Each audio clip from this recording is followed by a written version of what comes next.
But the more important, perhaps in some ways, the British fleet and the French fleet and the Spanish fleet in the Mediterranean and the Atlantic suddenly noticed there was a new power on the other side of the world, and that it was a naval power, and that it had a very efficient and deadly Marine Corps, and that it wouldn't be pushed around.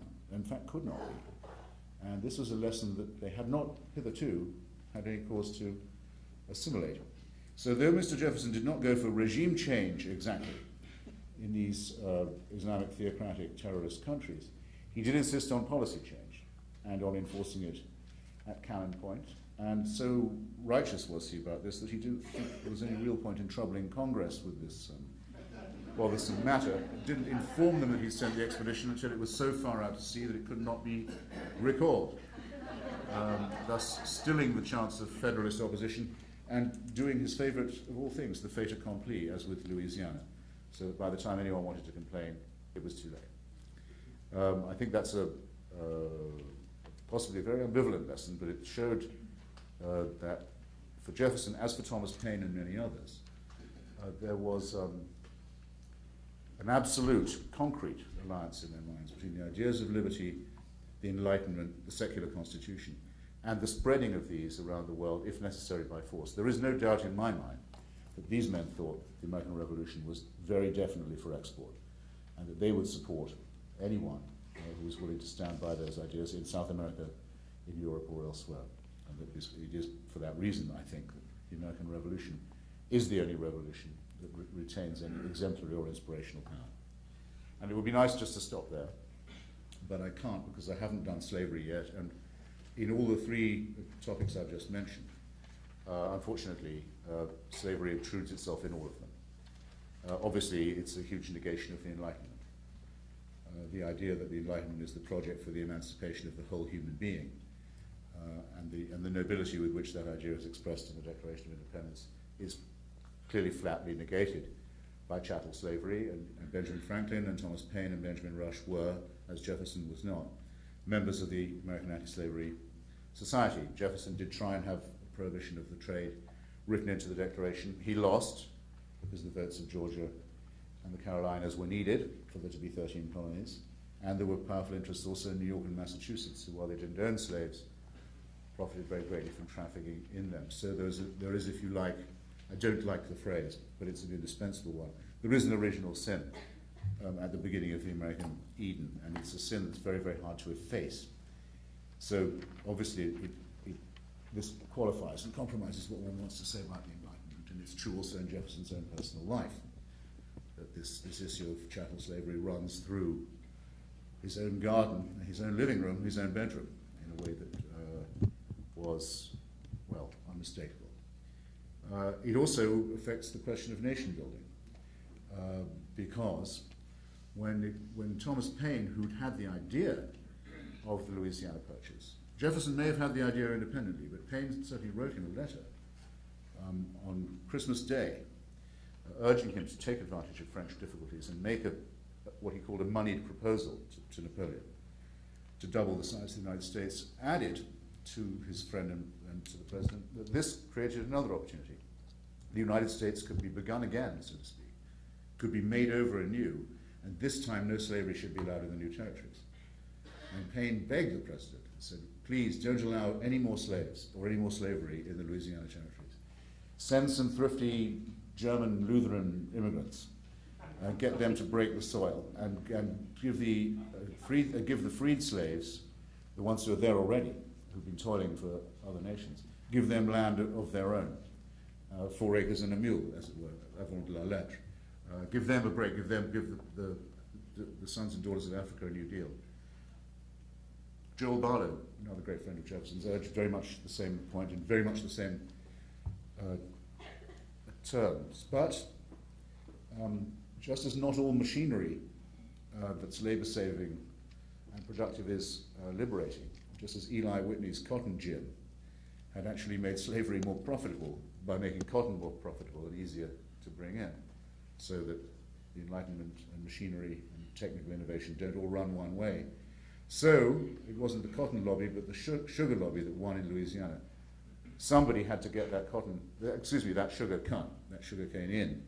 Otherwise, Jefferson feared, other Caribbean countries would outdo the United States in the sugar business, and that meant keeping the slaves at work. And indeed, worse than that, unloading new ones at the port of New Orleans, a discovery that when it was made very nearly broke Thomas Paine's heart. So not only was the original sin, the original stain spread and extended, but by the carving of new states, and the cloning, if you like, of new states from the Louisiana Territory, which began very quickly, the momentum was begun by which, by the time Jefferson died, the number of slave states in the Union was approximately equal, and finally, as you know, with Missouri Compromise, became equal to the number of non-slave states. And at that point, we know that one of Jefferson's legacies to us is going to be the Civil War, and that later presidents and later Americans will have to deal with what he's left behind us. And it's no story, no account of his,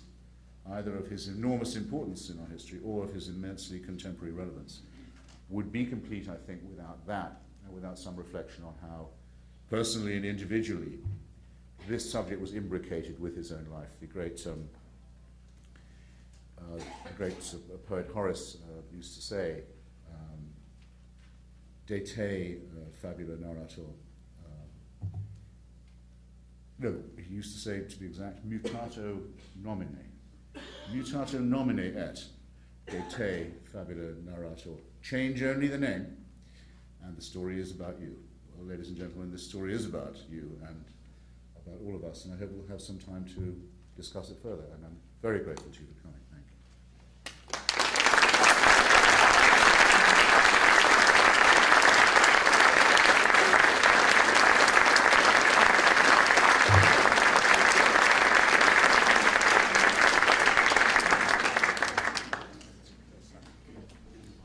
Oh, you want to write them down? I was going to suggest they write questions down. Okay. We're not screening them, are we, or anything? Okay, boring questions will be torn up.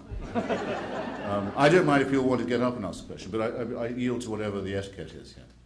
Okay, well, all of you, I think, have a card where you could write down a question. If you want to write your question down, pass it to the end, and then they'll be collected. They will not be edited out, but we get so many questions that tend to be the same that this would be a good way to organize them. While you're doing that, I'd like to ask the first question. So, write it down. You asked for that. What could President Bush, or what should President Bush most learn from Mr. Jefferson? Well, in my opinion, he has already adopted one Jeffersonian position, which is to say that the existence of theocratic terrorist states and movements is incompatible with the existence of the United States. Coexistence with these forces is not possible, which I would add is a good thing, because it's not desirable either.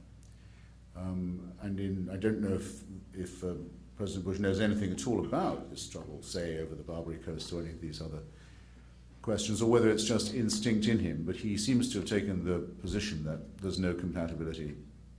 There'll have to be a fight about it. And in a praiseworthy manner, in my view. I think that he, as a Republican, might not want to cite Jefferson as his authority, but the idea that the United States should make it its business, should interest itself in the spreading of democratic ideas, is certainly a Jeffersonian one, it's not a Federalist one. And to that extent, probably rather unwelcome to the president. Well, I mean, I think we can say for sure it's unwelcome, because when he ran against Vice President Gore, Mr. Bush and Mr. Cheney, as you remember, ran as isolationists who were opposed to nation building, opposed to the dispatch of American troops on humanitarian missions, in favor of the lifting of sanctions on Iraq and on Libya and so forth.